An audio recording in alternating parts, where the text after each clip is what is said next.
actors here of communist subversive activities, appointed by Congress to investigate, Chairman Parnell Thomas opens the hearing.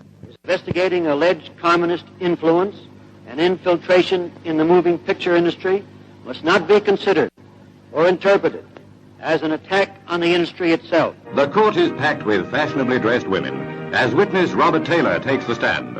In answer to a committee question on whether the Communist Party should be outlawed in America, Mr. Taylor replies, I personally certainly do believe that the Communist Party should be outlawed. However, I'm not an expert on politics or of what the reaction would be. If I had my way about it, they'd all be sent back to Russia or some other unpleasant place. Yes, it's me and I'm in love again. It is the Savage Nation. Don't worry. This is not a documentary show, whatever.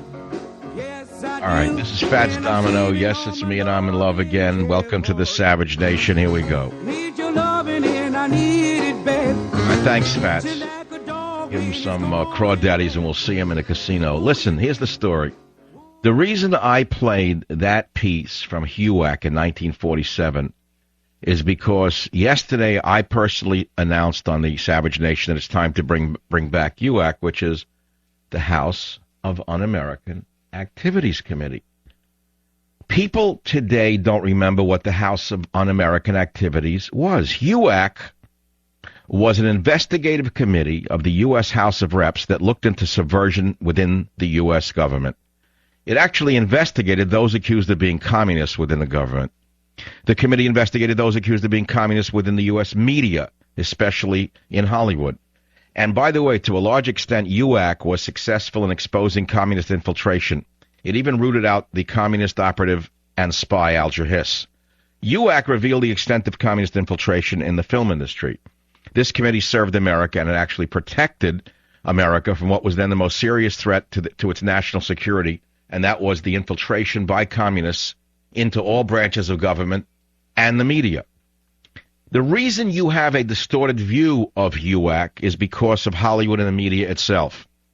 After the 1950s, a generation of far leftists, fellow travelers of the Communist Party and academia and the media, all claimed in unison that the efforts of UAC and Joseph McCarthy in the Senate had been nothing more than a witch hunt.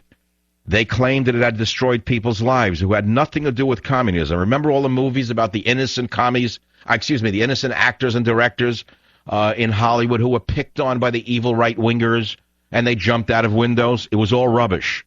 Most of them were absolute communists and spies trying to produce pro-Soviet movies. How do I know this? What is my evidence that HUAC was on the right track? Because in the 1990s, the Venona transcripts of intelligence intercepts from the former Soviet Union were published, and these Soviet intelligence intercepts published in the 90s proved that most of the people that UAC had been investigating in the 50s had in fact been involved with communist groups, and many of these people had actively been spying on the U.S. for the Soviet Union. The old leftists in the U.S. media today and in academia still claim that UAC was just a bunch of right-wing nuts, but the truth is exactly the opposite. Now, the threat today of Soviet communism is largely gone, but other threats are even more dangerous. I am aiming this at the American people who elected Scott Brown, who understand that Obama's incompetent or worse. And I'm saying to you, we are in mortal danger. And I'm saying bring back UAC and investigate the government and the media and Hollywood as well. I agree with you 1,000%, brother.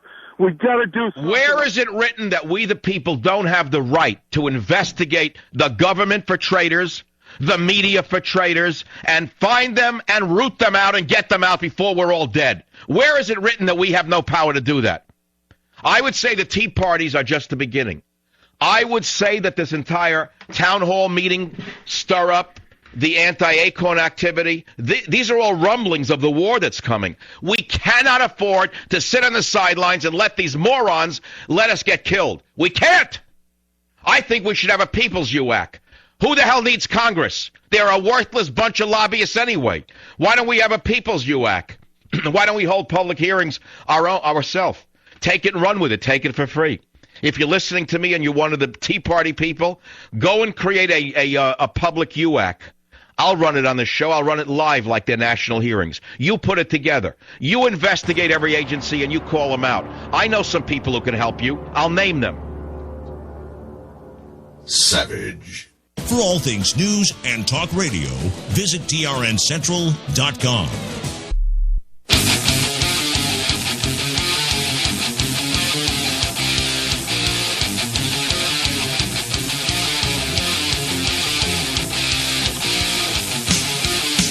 Talking about a topic that you never hear because the left has so seized the media and so seized the halls of academia that you never hear the truth of what's actually going on in your own country. This was triggered in me when I heard the head of the CIA yesterday say we are going to be attacked by al-Qaeda and he can do nothing about it. The FBI, we're going to be attacked by al-Qaeda, they can do nothing about it. Homeland Security, we're going to be attacked by al-Qaeda, she can do nothing about it. And I say to myself, then what in the hell are they spending the millions or billions of dollars on? If they can't stop an attack that they know is coming, what good are they? I can guarantee you that you listening to this show could stop such an attack. You unleash the American manpower in this country, you're never going to see al-Qaeda attacking in this country. Never. They'll be swinging from lampposts before they set off another underwear bomb. They'll be hanging from freeway overpasses before they get to scream and set off another bomb. But you leave it to those fat old men, those bureaucrats, and we're all going to be dead. It could be you, it could be your wife, it could be your children. This is coming from my heart. And if you disagree with me, that is perfectly well. But I will prove to you that you are wrong. Now, I want to go back to the Huac and how you've been brainwashed into thinking that they were a bunch of right-wing kooks and they were all wrong and they just picked on the poor sensitive artistes of Hollywood who were just simply trying to make a good movie. Okay? You may not remember this, but back in the late 40s, the committee held 9 days of hearings into alleged communist propaganda and influence in the Hollywood motion picture industry. And there were a number of Hollywood individuals who refused to testify. They named themselves the Hollywood 10 to make themselves, the drama queens of Hollywood. And these Hollywood 10 were blacklisted by the film industry. They wouldn't testify. They had contempt of Congress charges brought against them for refusal to answer some questions posed by committee members because they were guilty. And eventually more than 300 so-called artists, including directors, radio commentators, actors, and screenwriters, were boycotted by the studios. Some, like Charlie Chaplin, left the U.S. to find work. Others then wrote under pseudonyms or the names of colleagues. Okay? So what does that have to do with today? It has to do with the fact that we have an anti-American movement inside America. You don't have to look any further than, let's say, CNN. We know that virtually 8 out of 10 of the shows on MSNBC, if not 9 out of 10, are anti-American in every way. Sneering, sarcasm, every statement they make, anti-military, anti-police, anti-family, anti-church. Every day. Sneering every day. And you buy their products. You buy the GE light bulb the next day because you don't put your power where the money can be. In fact, you could put your power where the money is. You could stop buying GE's light bulbs until they close down MSNBC or turn it into an American station. But that's for a separate day. So as a result of the pressure of Huac, certain pro-American movies were made in the 50s. They produced anti-communist and anti-Soviet propaganda films such as John Wayne's Big Jim McClane Guilty of Treason. They produced movies such as The Red Menace, The Red Danube, I Married a Communist, Red Planet Mars, and I Was a Communist for the FBI. Why don't we see any pro-American movies now? Why is every movie that is produced pro-Al-Qaeda, sympathy for the Arab, sympathy for the Middle Easterner, but contempt for the boys who go out and get shot in the face and come home without an arm or a leg or come home in a body bag? Why do the vermin of Hollywood continue to undermine the war effort? Why do the vermin in the ACLU continue to undermine the intelligence agents who risk their lives to bring these vermin, these subhumans to trial? These subhumans, let me say it again until you finally get it through your head. You're telling me Khalid Sheikh Mohammed is a human being?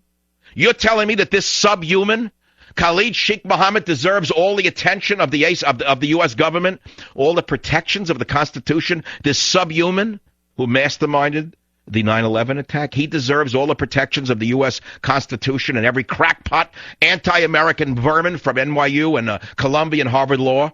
All of these law clinic people, they line up foaming at the mouth to defend the subhumans. And what do they do to soldiers like Lieutenant Behena or Colonel Chasani, who risked their lives in Iraq or Afghanistan? They give them military trials.